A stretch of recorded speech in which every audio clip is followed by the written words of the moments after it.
শনিবার হনুমান জয়ন্তীর দিন কৈলাস শহরে নাগরিক মঞ্চে উপস্থিত হাজার হাজার মুসলিম ধর্মাবলম্বীদের ওয়াকফ বিলের বিরুদ্ধে যে প্রতিবাদ সংগঠিত হয়েছে, যে আন্দোলন বিক্ষোভ সংগঠিত হয়েছে, তারপর কিন্তু নানা বিতর্ক দেখা দিয়েছে। এবং এই বিতর্কের মাঝখানে মন্ত্রী সুধাংশু দাস চিরাচরিত ধাঁচে তিনি সোশ্যাল মিডিয়াতে একটি পোস্ট করেছেন, যেখানে তিনি উল্লেখ করেছেন, পোস্টে তিনি লিখেছেন, কি লিখছেন আমাদের স্ক্রিনে আমরা দেখাচ্ছি আপনাদেরকে, যেখানে তিনি বলছেন গত 3 দিন যাবৎ পশ্চিমবঙ্গে মুর্শিদাবাদ, মালদা কিংবা আমার রাজ্যের কৈলাসহর ও সোনামুড়ায় যা হয়েছে তা নিয়ে আমি কোনো নিন্দা জানাতে চাই না। কারণ ইসলামিক কট্টরপন্থী জিহাদিদের কাছে এটা খুব স্বাভাবিক ব্যাপার। যেখানে তারা সংখ্যায় বেশি থাকবে সেখানে অন্য কোনো ধর্মের মানুষ সুরক্ষিত নয়। কারণ মূর্তি পূজা যারা করে তারা হচ্ছে কাফের, আর তাদের হত্যা করা, তাদের সম্পদ লুটপাট করা, হিন্দু মেয়েদেরকে ধর্ষণ করা তাদের ধর্মে পূর্ণ কাজ। কিন্তু দুর্ভাগ্যের বিষয় হলো আজও হিন্দুরা একতরফা সাম্প্রদায়িক সম্প্রীতির নিষ্ফলা নাটক করে যাচ্ছে।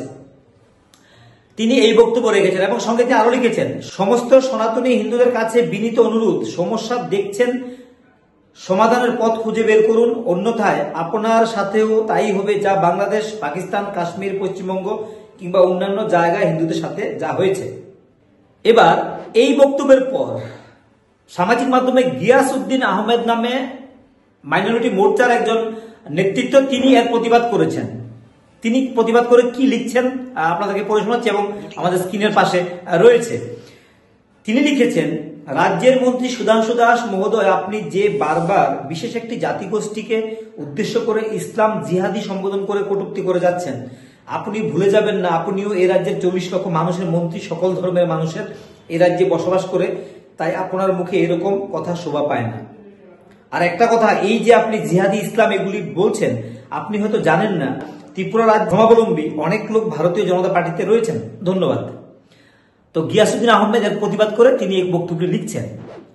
তবে গত 2 দিন ধরে ওয়াকফ বিল নিয়ে কিন্তু আন্দোলন মোটামুটি জোরদার হচ্ছে। সোনামুড়াতে হচ্ছে, আমরা দেখলাম বিশেষ করে কৈলাস শহরে হচ্ছে, এবং মনে করা হচ্ছে বৈশাখের প্রথম সপ্তাহে, পয়লা বৈশাখের পর থেকে সেই আন্দোলন আরো বেশি জোরদার হতে পারে।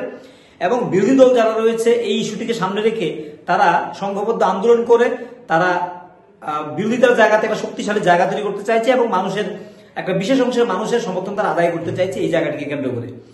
স্বাভাবিক কারণেই আজকে যখন সুধাংশু দাস এই বক্তব্য রাখলেন, মন্ত্রী সুধাংশু দাস, তারপর কিন্তু নতুন করে আরো বিতর্ক উস্কে দিল এবং মনে করা হচ্ছে এই বক্তব্যকে কেন্দ্র করে আগামী দিনেও এই আলোচনা কিন্তু চলতে থাকবে এবং এই প্রতিবাদ আন্দোলন আরো বেশি জোরদার হবে বলে মনে করা হচ্ছে। যাই হোক, আজকের জন্য আমরা এখানে রাখছি। সবাই ভালো থাকুন, সুস্থ থাকুন, আমাদের সঙ্গে থাকুন। যারা আমাদের ইউটিউবে দেখছেন অবশ্যই সাবস্ক্রাইব করে আমাদের সঙ্গে থাকুন, এবং যারা আমাদেরকে ফেসবুকে দেখছেন অবশ্যই ফলো করে আমাদের সঙ্গে থাকুন। সবাই ভালো থাকুন, ততক্ষণ সুস্থ থাকুন।